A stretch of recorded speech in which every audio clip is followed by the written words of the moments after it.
For as long as you've been coming on, you like certain fiscal plans. You've looked for fiscal authorities to take the baton and for the Fed to hand it off. And a lot of it was based on infrastructure. You would love a good infrastructure plan. How much of the $2 trillion do you like and classify as infrastructure? You throw it all under one big umbrella, or would you rather be more targeted to what we classically think of as infrastructure? So I take a more holistic approach than you do, Joe. I think of infrastructure as having three components: physical, that's traditional infrastructure; technological, and human.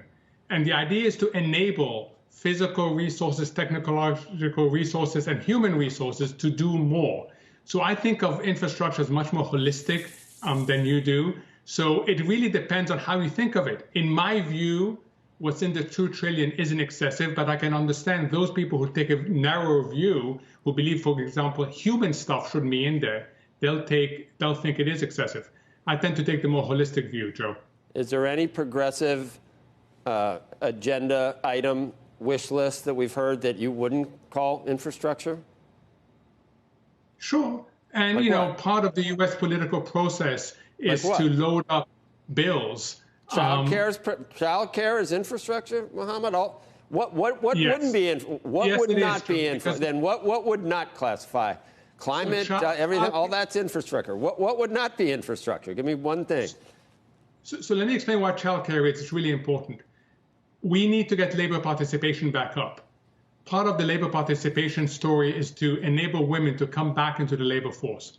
Childcare helps a great deal. So yes, I do view that as infrastructure.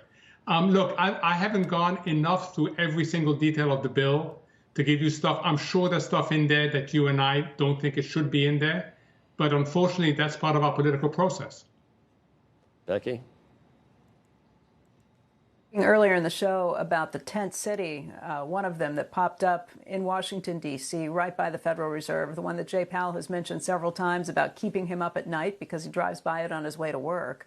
But when you look at things like low interest rates, I can't tell you how many times I've refinanced my house over the last 10 years.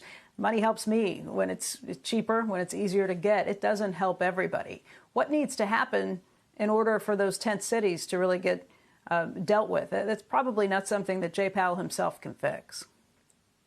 That's correct, Becky. That's not something he can fix. Even by running the economy hotter, that's not going to help to the extent that we need help. That's all about targeted assistance and about enabling people in tent cities to get productive jobs. That's not monetary policy. You know, monetary policy is being pulled in so many different directions. It's being pulled into the equality debate. It's being pulled into the climate change debate. And there's a danger that monetary policy will try to do too much with too little. Shepard Smith here. Thanks for watching CNBC on YouTube.